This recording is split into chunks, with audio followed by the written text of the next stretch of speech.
Today, 23 things every reefer should know about lighting pitfalls and mistakes.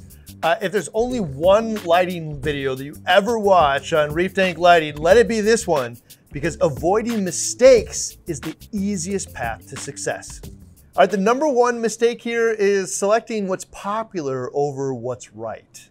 And you would think that those things would be the same. Like whatever's the most popular option out there must be the best available option, and sometimes it is.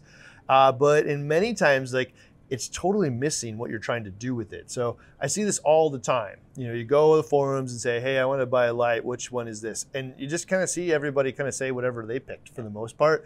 And nobody asks you, what size is your tank? You know, like, right. like what kind of shimmer do you like? You know, like what's your budget for this thing? Are you doing LPS? Are you doing a mixed tank? Are you doing an SPS tank? And if they asked all those questions and then gave you counsel, that thing is actually picking what's right over what's popular.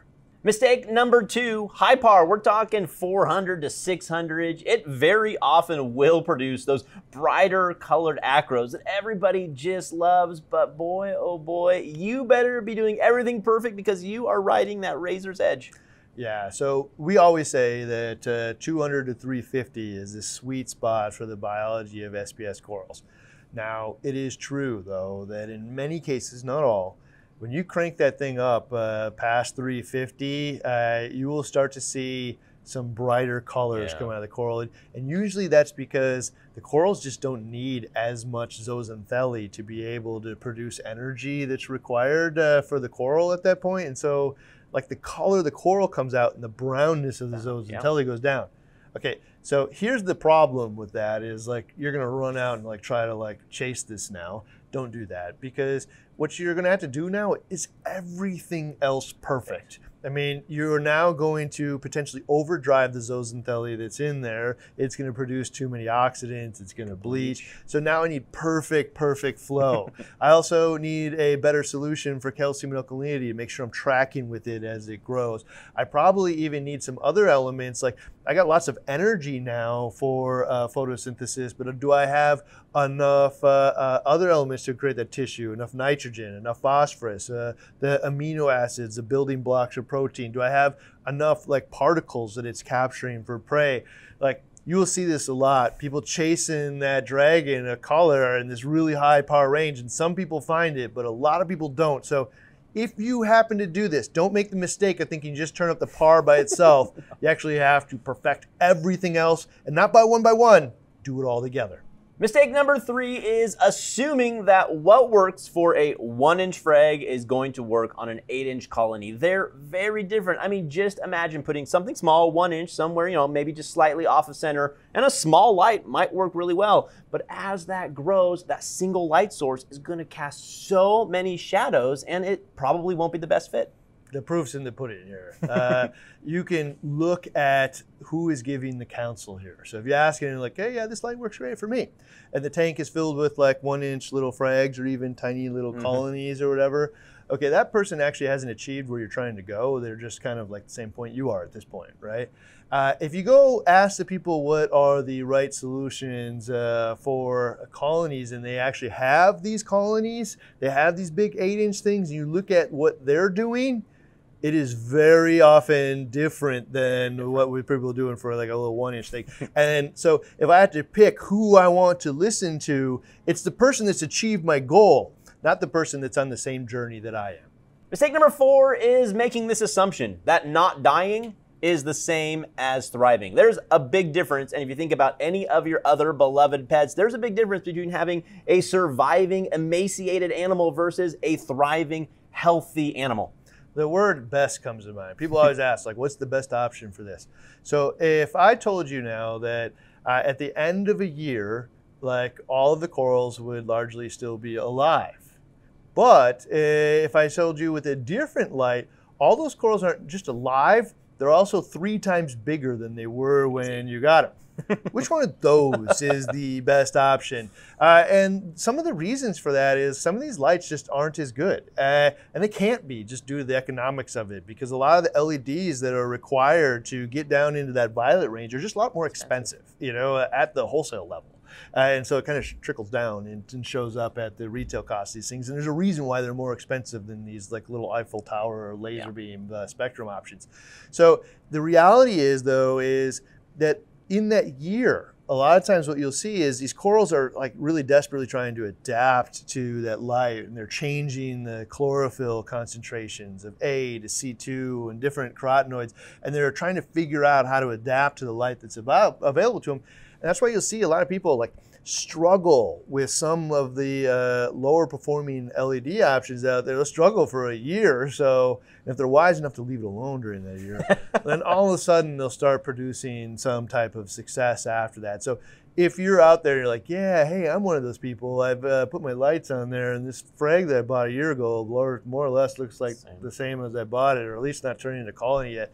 Well, you know, assuming that not dying is the same as thriving just isn't true. Mistake number 5 is getting lost in a sales pitch or a specific brand. Really, what you want to know is, does it cover the entire tank in light? Does it do it evenly without any big hot spots? And does it have that big, wide blue spectrum that we're always looking for?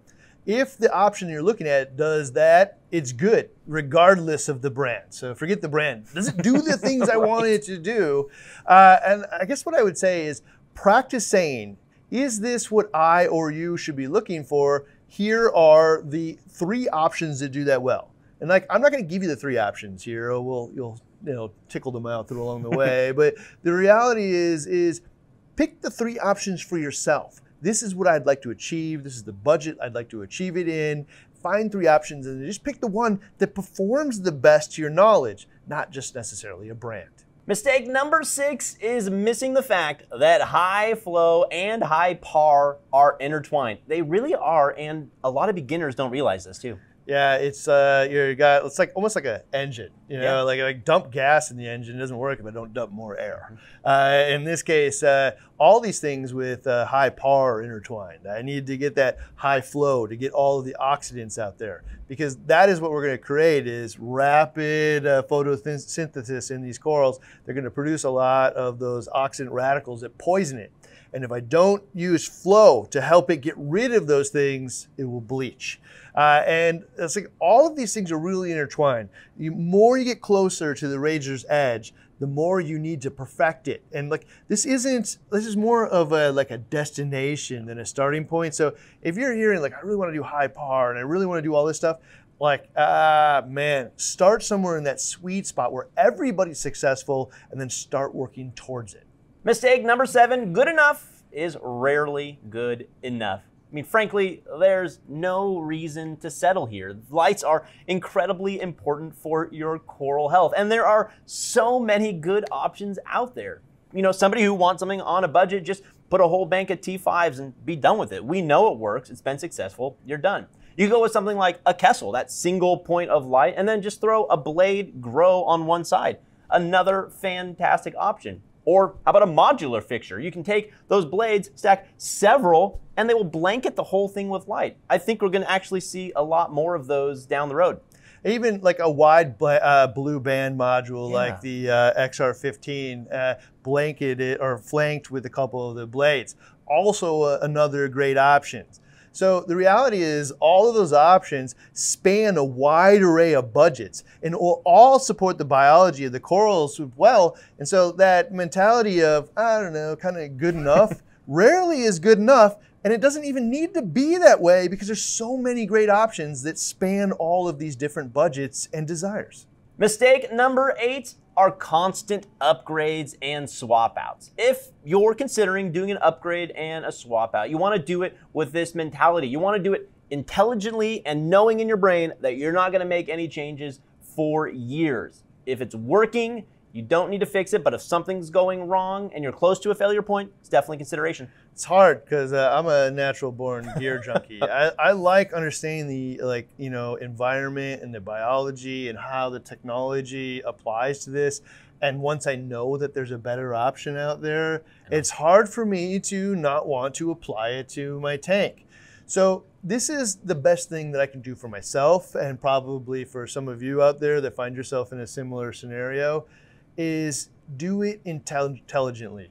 like when I go at this, think, okay, I'm not going to keep upgrading these things every year. Like I need to be able to get to a point where I'm going to do this really, really well. I'm going to take everything I know and I'm going to apply it with that like mentality of I'm going to get this done for the next 3 years, right? Yeah. I'm going to resist all temptation to change it, because what that will actually do is also, you know, kind of force you to really think about it instead of just chasing whatever new thing came out.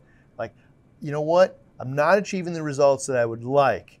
I now understand the biology better. How do I apply that knowledge and make it better, not worse?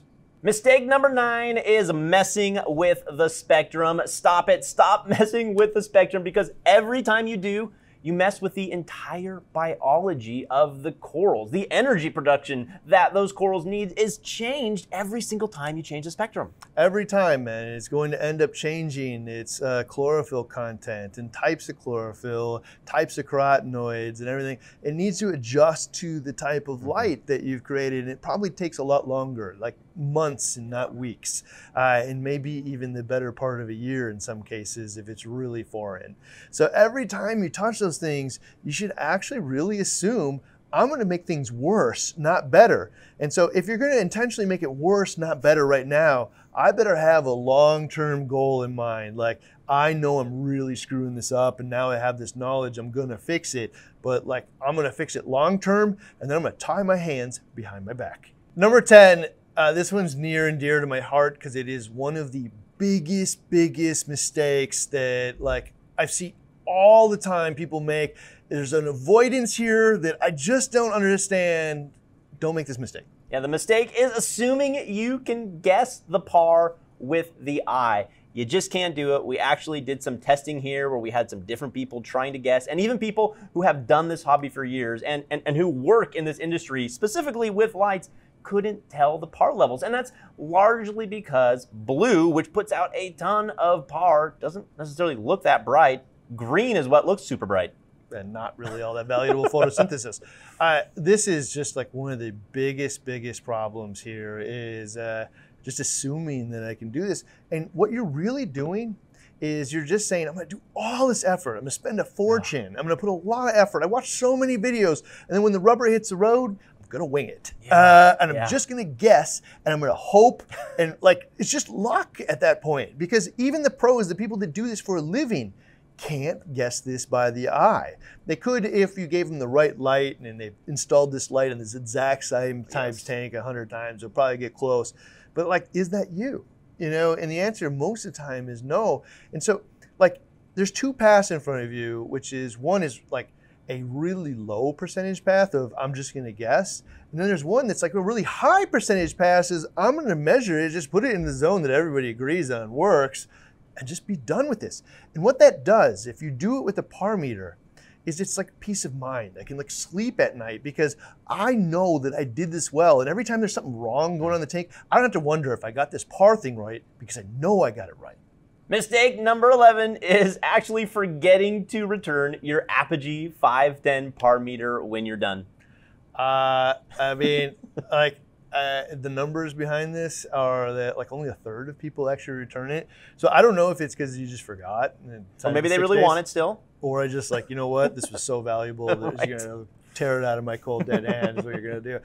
I don't know. But like, I actually think in some ways, if you return it, it actually like reduces the temptation to keep tweaking it. If you know that you're that person, return it. It'll be part of how you're like, I won't change it because I don't want to like wing it. That would be silly.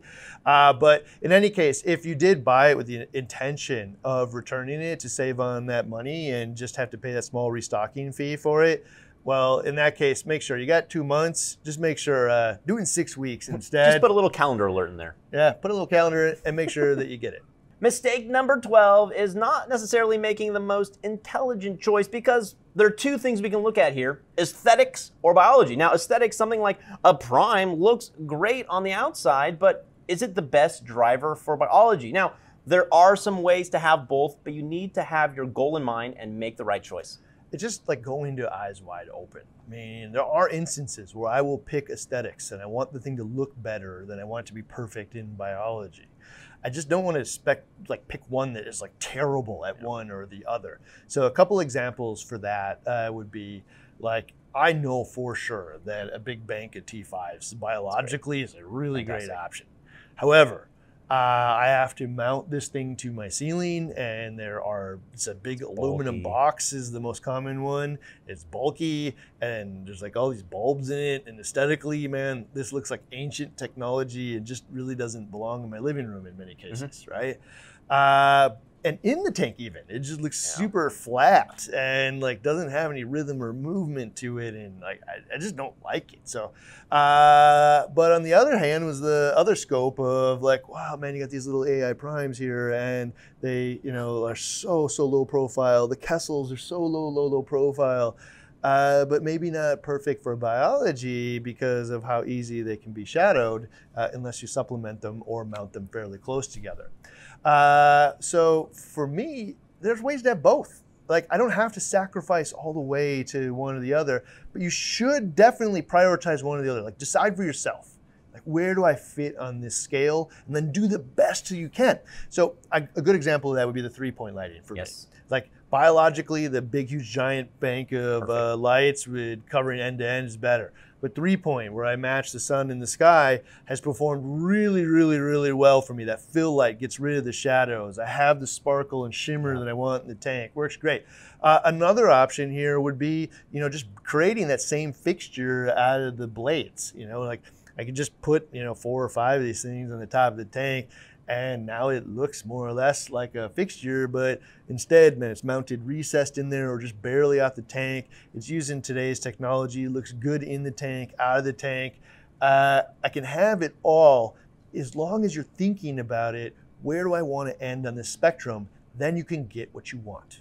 Mistake number 13 here is assuming that any old blue spectrum is as good as another. Remember, what we're always looking for is that wider, bluer spectrum because it hits those points for the biology of the coral. And it's based on the sun, based on our knowledge, based on the history of success and the biology of these corals.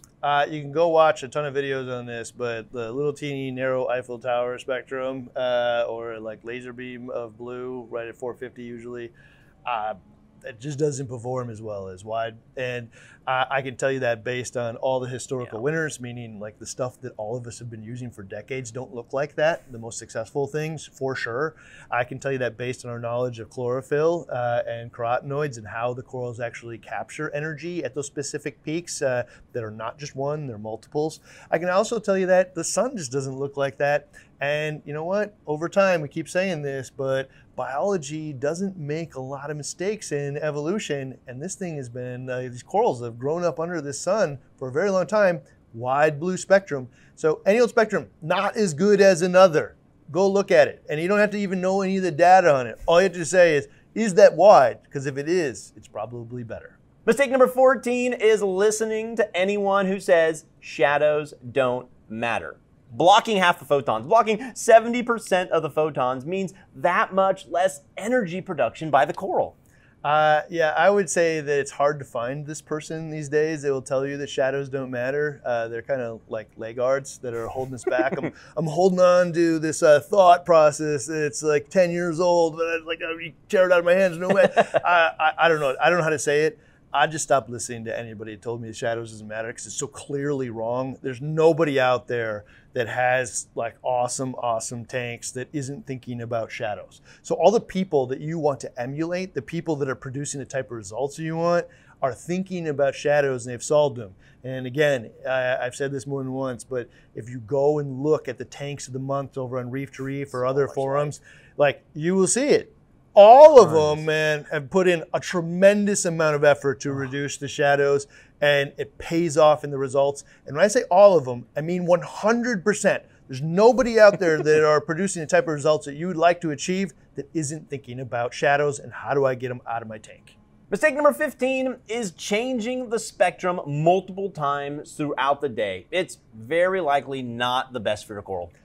you know what, this is common because like, oh, I want to see it under a purple light in the morning and a blue light in the evening and daylight during the day. And I can't tell you that the coral won't adapt to that eventually. And it is definitely adapting to different spectrums of light throughout the day in the ocean.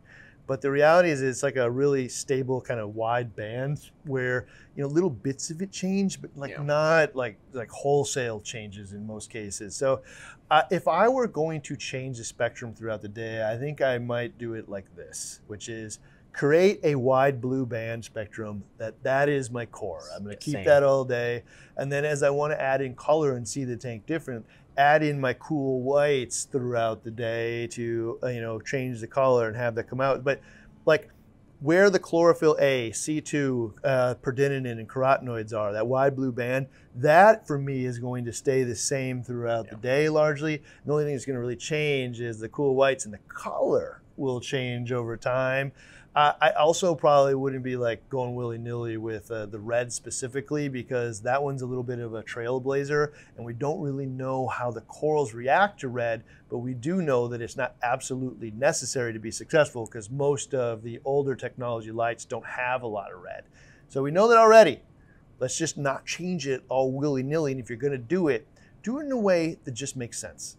Mistake number 16 is creating a power brick cord octopus disaster. It doesn't have to be that way, and there are some solutions that can make it look nice and safe. Yeah, it's safe, meaning like I don't have like every single cord where you're just like letting those bricks sit on the ground is a water freeway for any leak that goes right into where it shouldn't, which is electricity. And this is just a disaster waiting to happen. But also the OCD here of like, if there's just like these bricks, power bricks for everything all over the place. And the answer is these little things from Ecotech.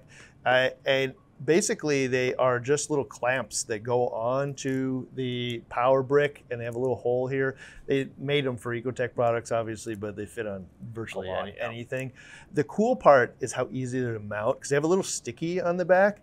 So you take the Velcro, wrap it around it. There's a little sticky here, and it holds the bottom of it, and then you just stick it to where you want to go. Take the Velcro off, and now they stay there, and you can just put your screws in. It's easy. It's super, super easy. There's like no measuring or anything. And the Velcro, you know, it like owns the fact that you're probably going to take these off for some reason, you know, maintenance or whatever, and they're not on there forever.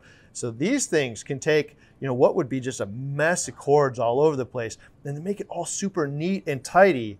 And for sure, neat is synonymous with safe. Mistake number 17 is getting hung up on the perfect par. Let's be real here, close is good enough. I must admit for this one, especially when I was a beginner, I was totally hung up on it. But then I learned more about the par meters. I learned more about the adaptability of corals, and learned that, you know what, 10% off, the corals are gonna be just fine. Yeah, I mean, like people like get really wrapped up in one par meter is 10% more than the other. Like that means if I had, you know, 100 par, that it's like off by 10%, it could be 110, could be 90, it could not matter at all. And if it did matter to that point, we wouldn't be doing this video because nobody'd be successful. It's true, it's so true. Yeah, so just like what we're looking for is the human eye can't really tell the difference between, you know, 75 par and 275. Yeah. Believe it or not, I could do this in front of you all day. I could trick your eye so fast, and like you would never ever know, man. And that's what we're trying to do, is the difference between 75 and 275, not the difference between 200 and 220. Yeah. Like, so just don't get hung up on it, like measuring, like just really trying to, like, you know, get every last thing of perfect, because that pursuit will actually never end, and you'll just keep tweaking things and messing stuff up. So the goal here is just getting into those ranges. 50 to 150 par for LPS, and, you know, 200 to 350 for SPS. And then if someday, man, down the road, you want to be a trailblazer, venture outside that zone if you like, but know that there are ranges, and even within that range, man, like there are going to be areas that are outside of that, and it's okay. Mistake number 18 is missing the fact that color and fluorescence are very different things. Yeah, this gets to the fact of like lots and lots of people out there like turn on all their blue lights and the tank just looks like really like drab blue, and you're like, why does this look terrible and I don't really like this. Well, the reality here is you're missing the difference between color and fluorescence. Color is a reflection of a color, so that, you know, coral has a pigment in it, which is, you know, red or blue or green, and I shine light at it and it reflects that blue back at my eye, right? That's why it looks blue. Fluorescence is something different. Fluorescence is taking that blue high energy light, absorbing it, and then re-emitting it back out as yellow and red and orange and most commonly green. Mm-hmm. And that contrast that happens between, you know, when everything else is blue and that thing is, bam, green and yellow, like it just looks so cool and it's just glowing, right? That's the nature of fluorescence. So if you want to know, like, if your corals have fluorescence, the only thing you need to do is just turn off all the other lights in the blue channels, and anything that doesn't look blue is fluorescent. Now, there are corals that will actually look really great under color, which is like, I think of zoanthids. Zoas are great, so colorful. So you turn on your white color, only the whites, and often those things will actually look really cool. They'll have color that's coming out, and that isn't necessarily fluorescence in many cases. I would say, if you really want to understand this or get the best fluorescence, there are things you can do in your tank to promote fluorescence, normally being actually only providing the blue, because it will actually create the other colors through fluorescence. At least that's what's believed to be happening. But it's either just to buy it that way. So, you know, when you're at the store or the frag shop or wherever you're at, like, just shine the blue light at it, and if it looks blue, it doesn't have fluorescence. If it looks any other color, it has fluorescence, and that's the easiest way. And I actually think that this is the piece where you get a lot of people out there that are debating, like, yeah, I don't really like that blue color of a tank, and there's people like, no, man, I just love that blue tank. The difference in there very commonly is this person actually doesn't have that much fluorescent corals in there, and so when I turn that blue light on, it looks really drab and just all looks blue and muddy. And this person intentionally put only fluorescent corals in there. And so even though the whole tank is being fluoresced as lit blue, actually there's so much color coming out of everything else that it doesn't look that way. And there's of course something in the middle between that as well. So just understanding that color and fluorescence are different is a huge way to achieve, like, that color pop that you want in your tank. Mistake number 19 is not realizing that that high par that feeds the SPS that so much of us strive for in this hobby, it also feeds all of that other photosynthetic garbage in our tanks. And this is a really big part of why SPS tanks are so much more difficult. So when you're talking about photosynthetic garbage, I'm talking like all kinds of algae, I'm talking about your slimes, the cyanos, I'm talking about the diatoms, I'm talking about the dinos. Yes. Okay, those are the reasons. Like, for me, like, SPS suck up a little bit more chemistry, require a little bit more flow and lighting. That stuff's all easy. It's like beating back those pests if they show up. Man, how do I beat that? And the reality is, in like a LPS tank, you just don't see a lot of tanks that are LPS that have diatom and dino problems. Like, in fact, I've never run into one. It just doesn't, like, almost doesn't exist. Like, they may have little bits of it there, but not in a way that, like, would overtake the tank. And usually just goes away because they're not feeding it so much that a competing organism will actually come by and copepods will start eating all the diatoms, right? But what if they're growing faster than the copepods can actually eat? And these things replicate really fast in high power environments. So that is why I'm actually able to, like, insta-tank so many LPS tank. LPS tank, man, you just, like, turn it on and be done with it. It's really easy. But an SPS tank often is a much difficult journey in the beginning. More of a destination than, like, I'm just going to start it. And you actually see a lot of really experienced reefers kind of, like, try to, like, what I've done, man, for 10 years, I'm going to try to recreate in this tank, and they just, like, think they know everything. They're going to run and jam it on, turn it on really fast. And then all of a sudden, these uglies just explode out everywhere. It's the lights that are doing this. And understanding that that's the truth of it is why you can avoid a bunch of that stuff, because now that I know what that light is likely to do, I can take steps to solve it. Mistake number 20 is not realizing that UV can change the coral's perceived color. Yeah, I don't think a lot of people know this one. I actually need an explanation. Yeah, that means that a lot of corals, like your brain corals and your, like, acans and stuff and your lords and whatever, like, the closer you get to UV and the amount of UV can actually change the fluorescent color, like the fluorescence of green to red. Really? It will actually have that reaction. It will change the color. And so like you'll see a lot of people, the most common one I would call is in brains, it changes green to red, but also in like rainbow lords, right? Yes. Okay, so like I bought this cool, really rainbow colored lord, and then like one day it's all red. This has happened to me. Yeah. Yes. Okay. It's commonly believed now that it's actually the UV that is changing the fluorescence to red. And so like when we talk about like real true UV and how much you want to use of it, like you have to decide whether or not you really want that. And like better yet, the mistake would be not looking for it or not knowing. So like if I cranked up the UVs and that happened, well, I can actually crank them down and reverse it if I wanted to, but I wouldn't if I didn't know this mistake already. Okay, there's also a bit in here too, like some people will find that if I put the acans in like a darker area, that the color comes back. Now that could be just a change in reduction in zooxanthellae related to the amount of light. It could be also that the reduction in light happens to also be a reduction in UV. Yeah. It could be a lot of different things, but understanding that moving the corals around and changing the spectrum in there can actually change the color, specifically with that ultraviolet light, or the closer you get to it, because it is a destructive form of light. Mistake number 21 is not realizing again that a lack of green, yellow, orange, and red can actually change fluorescence. Okay, so the reality is even the best marine biologists out there, even the best reefer, nobody understands the exact like light needs of the coral. We do know that under sun that it does really well in the ocean. We know that much. We know that in that case there's wide blue, there's green, there's yellow, there's orange, there's red. We don't know exactly which of the roles are here. But one of the things that we have found anecdotally over time is those corals that like only run blue, or the tanks that only run blue lights, tend to actually develop more fluorescence. Yeah. Okay, so this is with the biologists that I talked to, the reason that this is happening is because the coral is actually creating its own spectrum, right? Okay. So the blue light's coming in and it's fluorescing back out as yellow, orange, red, or green, right? It may need those colors, and it can actually get that colored light from itself by creating pigments that within its own tissue pull the blue in and pop it out as red. That's cool. Right? Okay, and that's why under just blue light alone that they often produce more fluorescence. At least that is the working theory here that matches the anecdotal like decades of results. Yeah.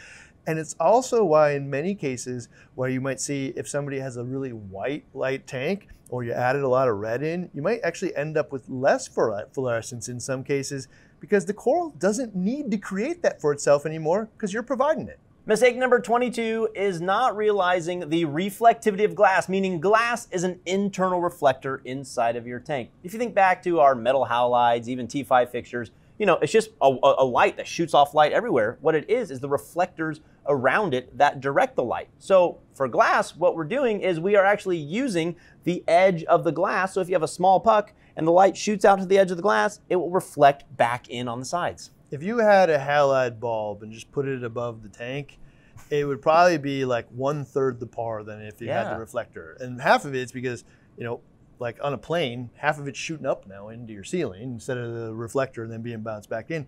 But a bunch of it's actually bouncing off the water too at a wide enough angle. But with LEDs, we're doing just what you described. I'm moving that down, and now it's not just a reflector, man, it's actually reflecting off the glass. And we see this in all the data that we collect in like how, you know, the glass concentrates light inside of the tank. But, you know, a couple of years ago, we got a laser out. And you can really see it with a laser. Oh, yeah. Like you'd assume if it was going to spill into the room, the laser would shoot right through the glass and you would see it on the floor. But you do not see that. No. You see it refract off of the glass and reflect back in to the tank. And you can move it around and just watch the laser go around. This is what's happening with the light. And the reason that we say it's a mistake is because to be able to perfect your light, you have to understand how the light is going to behave inside of the box. And that's why I like using something like the Radion that has a super wide angle light that if you just like tested it in air, it would actually spill light all over the place. Like it would cover a really wide angle light outside of your grid. But if you test it in water in a glass box, it actually bounces all around and covers the entire tank. So, understanding that glass is a internal reflector, but not just glass.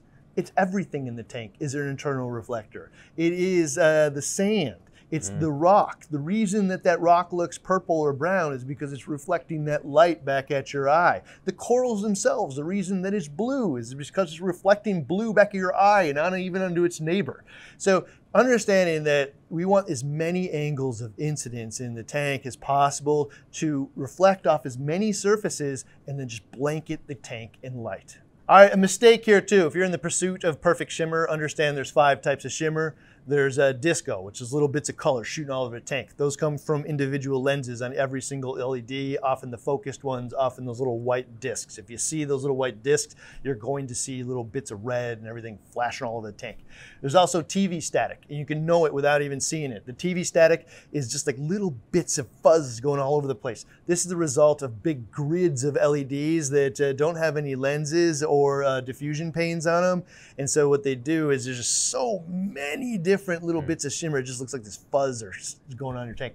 Then there's also kind of chaotic shimmer, what I would call like just that single point of light, like the Kessel, that isn't like diffused by anything. It's really hard edge shimmer. It's just, you can see it. And then if you have 6 of those things, it creates kind of like a really kind of chaotic shimmer in there.